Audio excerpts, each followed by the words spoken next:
early morning breakfast on Cooking with Gerry, but stay tuned because there's leftovers and we're going to do something with pure cocoa powder for lunch. But let me show you. Here in the bowl there is lentils, split peas, and two kinds of peanuts that I soaked overnight, and then I put them in this saucepan with enough water, and I also added flax seed that was washed. They cooked for about 15 minutes, and then I added whole grain wheat and quinoa that were both washed, and they continued to cook for about 15 more minutes. And I also added 1 tablespoon of salted butter and half a teaspoon of pink salt. And when everything was cooked, I turned the fire off and I added sesame seed that I washed and chia seed. So that's what's in this saucepan, and there is enough for another meal or two. I might also make some bread. And here in my bowl I also added 2 Brazil nuts, a walnut, 8 almonds, and a small handful each of sunflower seeds and pumpkin seeds. I chopped them up a little bit, and then I added 2 pinches of pink salt and some extra virgin olive oil. So this is my breakfast. It's I consider it a porridge, but much healthier than an oatmeal porridge, just with the oat flakes, especially if they are the instant oats, microwave oats, quick oats, minute oats, because those are very processed and very quickly turns into sugar. All the other ingredients that I put increase the protein, fat content, and also increases the nutrition that I'm going to get from this bowl of porridge. So that's breakfast, and we'll see you soon for lunch. Part 2 with the leftovers. They are right here, and I used about half of what was in this container to make some bread, which I've got covered here with a towel and the strainer, and it looks really good, smells really good. I grilled it, cooked it over the grill with hot wood embers, and I just cover it so that the bugs can't get to it. So with the leftovers, I have here just a little bit of water, might be 3 tablespoons, something like that. And I'm just going to add 2 vegetables. This is a beetroot and this is a romaine lettuce. I peeled and washed the beetroot and I washed the lettuce, and it's going to go well with the leftovers. And I'm going to cut them into fairly small pieces, the beetroot, and add them in the water. I'm only using these 2 veggies because there's enough leftovers and I don't want to eat too much at any one meal. We've discussed a couple times it's best not to fill up your stomach. Go to about 70% of the capacity of your stomach so that there's enough room for the digestion to happen well. So 70% should be the maximum that you would want to fill your stomach at any one time. And the leftovers with the beetroot and the romaine lettuce will be plenty. So the beetroot is a little bit sweet. It's also going to give a nice red color to the end product because this water is going to turn red as the beetroot cooks and gives some of its color to the water.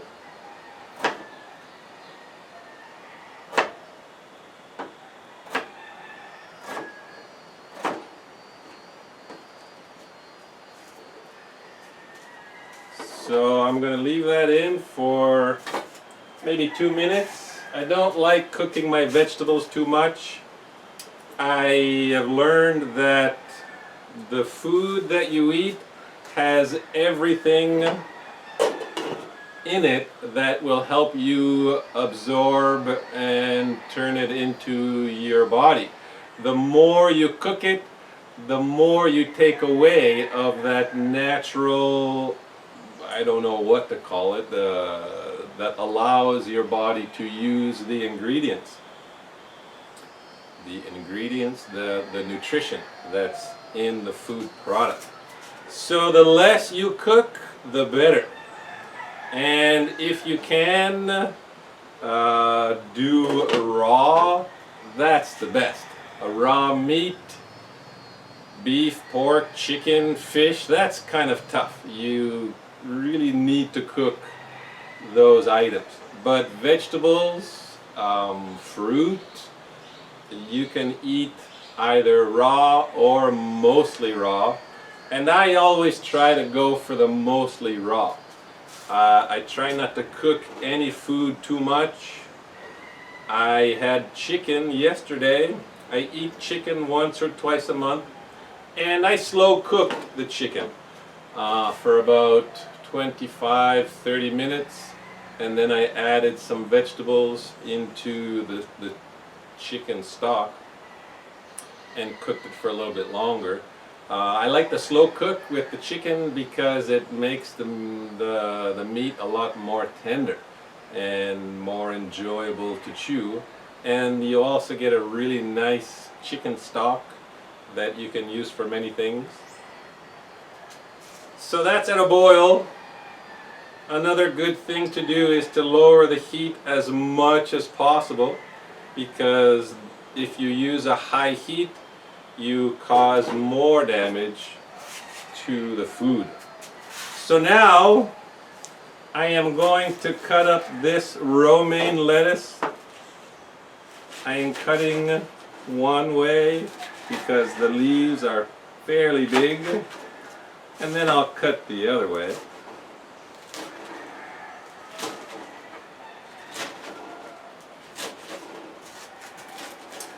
One thing I also wanted to explain today is I learned from Sadhguru, whom I've mentioned numerous times, watching his YouTube videos and reading his books, important to consider about water. We've discussed already, it's best not to drink too much water or liquid right before a meal, after a meal, and during the meal, because you will dilute the digestive enzymes that are in your stomach. And you'll also not feel that hunger so much if there's liquid in your stomach. So we've already discussed that. Best not to have too much liquid when you're eating food. But one thing we haven't discussed yet is really interesting. Water has memory. So if you're drinking water that has traveled through many bends of a pipe, coming straight out of your tap, it would have had to likely travel through a pipe, steel pipe, usually metal, iron. Probably not iron, because iron would rust. But some kind of pipe, the water has traveled, and the water can actually be toxic. So when you're drinking water, it's best not to drink it directly from the tap as soon as you pour it into your glass or whatever container you're using. It's best to take it from the tap, put it in some kind of pitcher or jug or container and let it sit for at least an hour so that the water can return to its normal state. Water has a memory. There have been many tests and studies to prove this, that water has a memory. So if you are going to drink it directly from the tap, as soon as you pour it, it's changed, it's different. But if you let it sit for 1 hour, the memory will return to its natural state, and it's much healthier to drink. So that was interesting about water. Consider that. I'm just going to put the romaine lettuce for not long, just to warm it up. I don't really want to cook the lettuce. I just like it to be warm. And that might seem like a lot, but leafy greens are really good for the body, good for digestion, good for the intestinal tubes, intestinal tract. So there is the lettuce in with the beetroot, and I am also going to add the leftovers, which are right here. You saw it this morning in the saucepan. And with my spatula, it's going in with the other vegetables. And it's cooked. I am just wanting to warm it up a little bit. So I'm going to mix it in, and there's a little bit of red liquid from the initial water, and it's red because of the beetroot. The bean stew with the grain, the whole grain wheat and the quinoa, it will absorb all that water. I will let it sit for a few minutes at least once I'm done cooking it, and there will be no liquid. As far as liquid, there is a lot of water inside the beans that I cooked, the peanuts, the grain and the quinoa, but it's not liquid. It's been absorbed. So that's pretty much it for cook time. Maybe a few more seconds while I add 2 pinches of salt,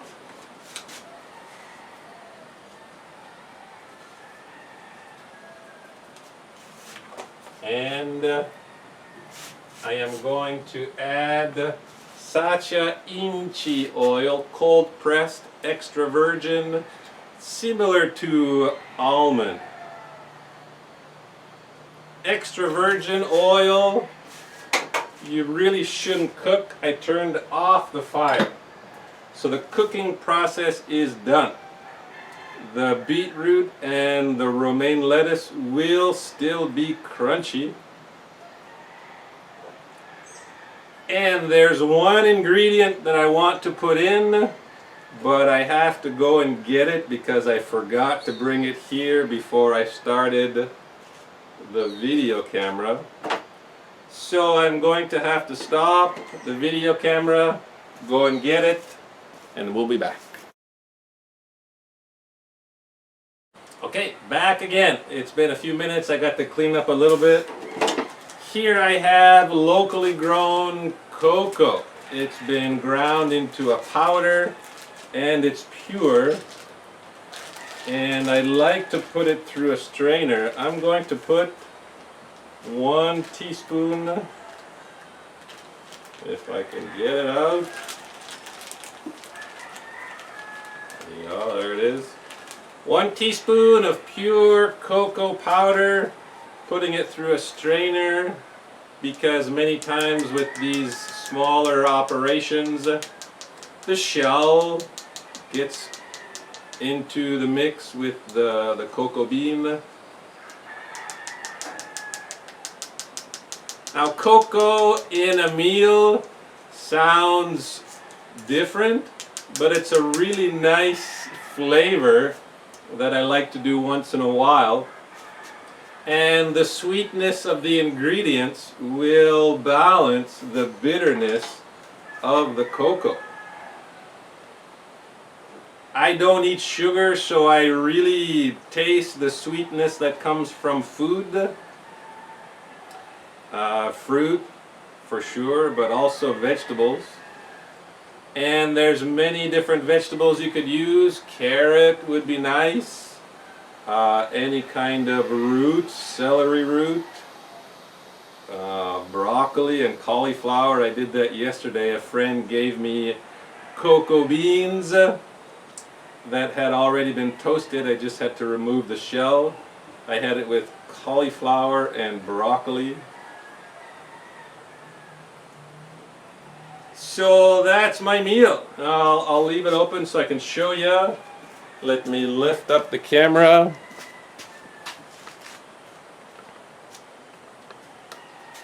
So there it is. It's a little bit darker now, obviously, because of the cocoa, and you can see the red of the beetroot and the green of the lettuce, and lots of really good ingredients. So it's a balanced meal, and it'll be tasty. I also want to show you, if you haven't seen yet, this is the container I used to make the bread over the hot embers, just putting it on a grill. And I put oven paper on the bottom. Some of it is still stuck in the grooves of the crust that was created, but I can pull that off. And I insulate this dish, this tray, with aluminum foil to protect the tray, the bottom especially, but also to try and contain the heat, because there's a lot of heat that's lost with this cooking method. So I've used this a lot of times now, and the aluminum foil can also be reused. So that's today's video. It's going to be a fun meal, and I'm also going to have a piece of bread that might still be warm, and my stomach will be happy probably for at least 4 or 5 hours. Thanks for watching. See you next time.